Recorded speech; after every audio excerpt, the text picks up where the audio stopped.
A tragic helicopter crash claimed the lives of a beloved artist and 5 others, but a deeper dive into his life reveals an uncanny journey of defiance, resilience, and an unexpected premonition that makes this story all the more poignant. This situation and everything surrounding it is truly devastating.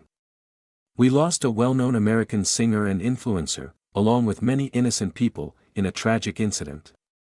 Oliver Tree was on the South American leg of his tour, having recently left his record label, Atlantic Records. The tour began on May 30 in Mexico City, followed by a performance in Argentina on June 4. He often emphasized his independent spirit, stating, "Never listen to what people tell you, because if I listened to every person along the way who said, 'Oliver Tree, don't do this. Oliver Tree, don't do that,' there would be no Oliver Tree and we would not be here tonight." He performed in Brazil on June 6, even posting a video on Instagram playing football, playfully shouting, "Neymar. Neymar." He was reportedly in the area, creating content with others, when they planned a trip to an island location, approximately 4 hours away. In the early morning of June 14, a Sunday, tragedy struck.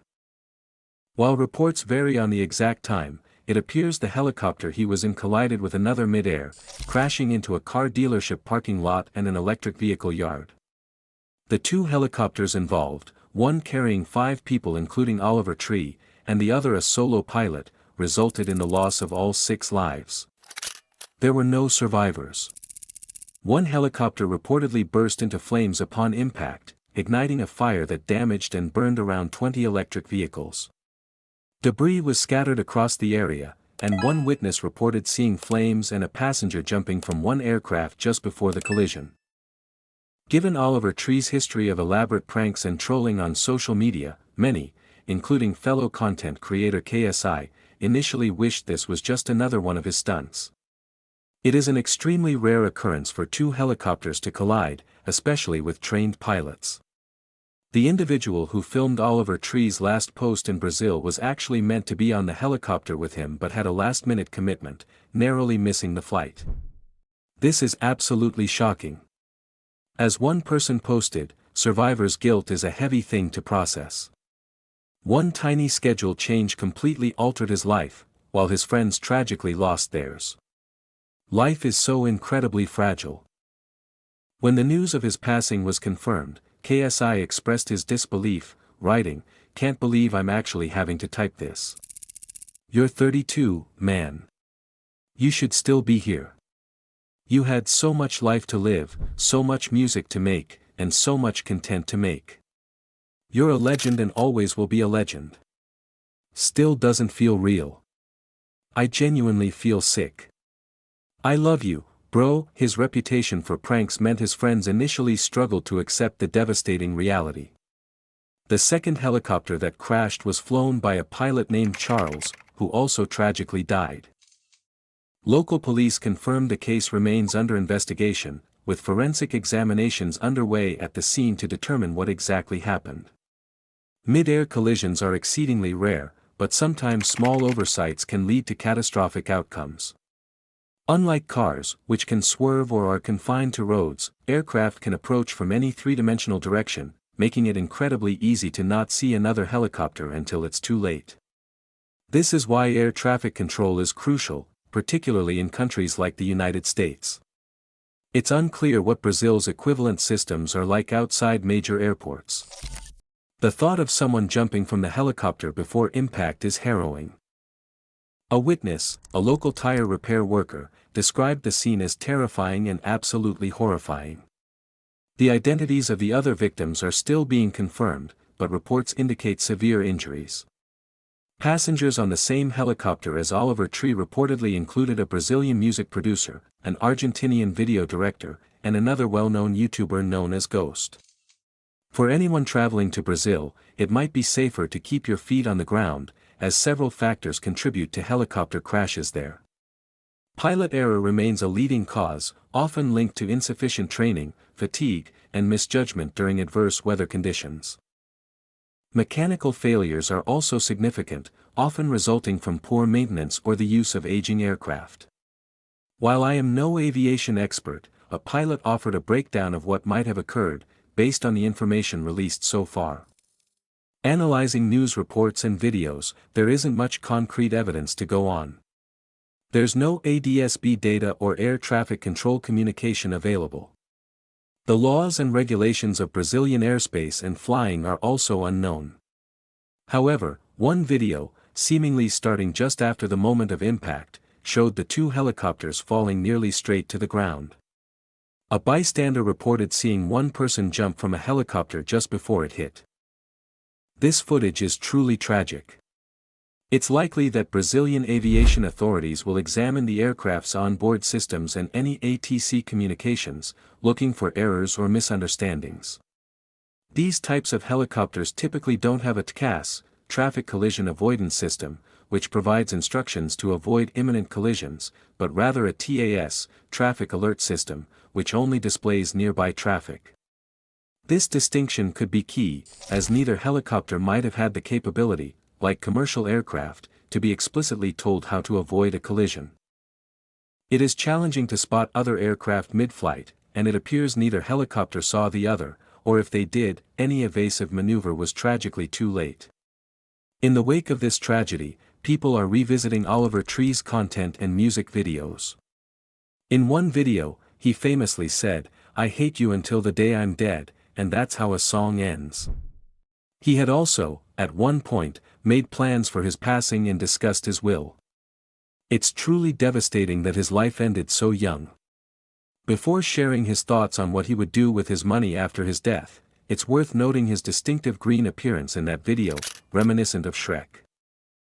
This highlights his constant trolling, which led many to initially disbelieve the news of his passing, thinking it was just another one of his antics. He had stated, "When I die, I've set up my will so that my family, no one's going to get a single penny. If I have a wife, or kids, or anything, not getting a single penny. I'll get my kids through college. That's the agreement, but they're not going to be given everything. They're taken care of because my dad worked on some stuff in the 2000s. When I die, all the money's going to go back to artists. So, I've set up a foundation. It's called Dr. Oliver Tree's Art Grants for Baby Geniuses. And it's set up so that basically the interest generated from my music will mostly fund that, but there's also room for other money because when I die, my art will continue to have residuals and probably be worth more than it is now. People will finally appreciate my unique videos and my unique songs. That's when people appreciate you, when you're not there." He had indeed spoken about leaving his record label. There was a challenging situation, which, though not immediate, he discussed extensively, detailing his journey to becoming an independent artist. Oliver Tree parted ways with Atlantic Records because the company reportedly refused to support his latest project unless he created music specifically engineered for TikTok. Before the split, he had spent 2.5 years working on his album, Love You Madly, Hate You Badly, traveling to 82 countries to record it. However, the label allegedly shelved the album and offered minimal marketing support, frustrated that he wasn't producing short-form trending content. He announced, "It's no longer coming out. Love You Madly, Hate You Badly is officially cancelled, and I'm parting ways with Atlantic Records." Behind the scenes, it has been nothing short of a nightmare. "I have no marketing budgets for music videos, no digital ad spend. Nobody really cares in the building, it seems like. I made a lot of money for Atlantic Records, and they don't seem to remember that. I have gotten no support. They forgot to ingest multiple songs into the system, which means the songs didn't come out. I had a Valentine's Day breakout song that didn't even get released because someone forgot to put it in. I really don't understand how that's possible. I've made them tens of millions of dollars, but they don't remember that. So, the music is owned by them. The remainder of the music will not be coming out. I will always continue to make music. Thank you for everyone who supported me. I can't wait to release more music at some point at a later time, but for now, there is nothing on the horizon. I'm so sorry, and I love you guys. Thank you."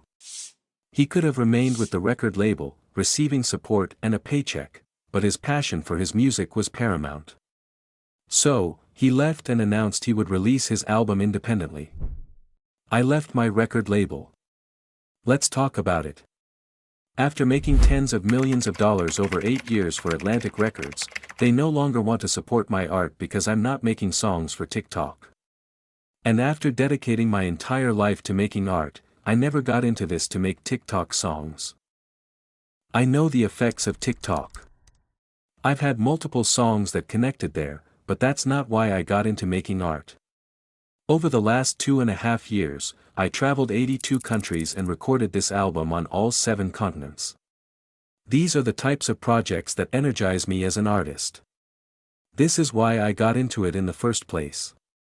And just because I'm not making songs for TikTok means that the label doesn't want to support the vision. Well, guess what? I couldn't care less. He then added, and after you guys have joined together in tens of thousands and sent messages to the label, we have officially reached a negotiation over the past course of a week. My team has got the label to agree to release Love You Madly, Hate You Badly on my personal imprint, Alien Boy Records. You guys, I want to thank you from the bottom of my heart. This music is finally going to see daylight. So, support your local indie artist and go pre-order my album. April 24th is the official date. I love you all. This makes his passing even more poignant, as this tour meant so much to him. He was pursuing it independently, taking a huge leap of faith. He acknowledged the possibility of losing money due to the immense production costs but was committed nonetheless. Many don't understand the pressure faced by independent artists. Record labels provide significant backing, making things much easier. Going it alone offers creative freedom, which was Oliver Tree's main priority. He explained his approach: pick the coolest stuff not to make money, but ultimately as an artist, you have to also keep pushing forward, and you need funds. To take creative risks, you have to do things that are non-creative risks and take things that are non-risky. And so, certain things I'm like, have to be calculated. And this time around with this tour, I was like, I don't really feel like it moved up the showmanship. The performance, the show itself is way better, but it's not like we sold way more tickets. It wasn't some way bigger thing. Just to sustain it is a huge ordeal, you know what I mean. Like, and plus you get like big hits on TikTok, but that doesn't mean these people are going to buy tickets to your show.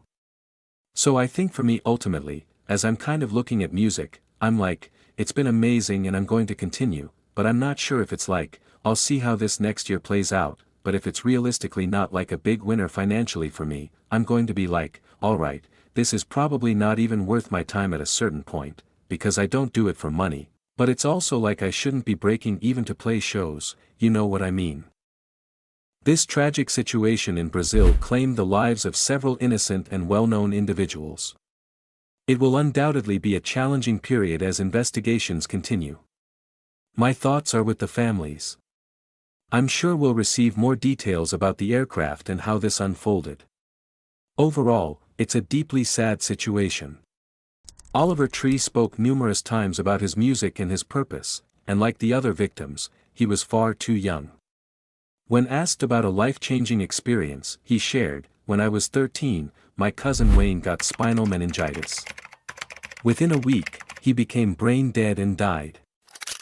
After that moment, I was like, I could die at any time, and so I just wanted to seize every moment and try everything, which ultimately led to me becoming a drug addict. I started selling drugs, I got kicked out of my home. I had an LSD trip where I actually watched my own funeral, and I had what's called a rebirth. I died and I woke up the next day and I realized I was still alive.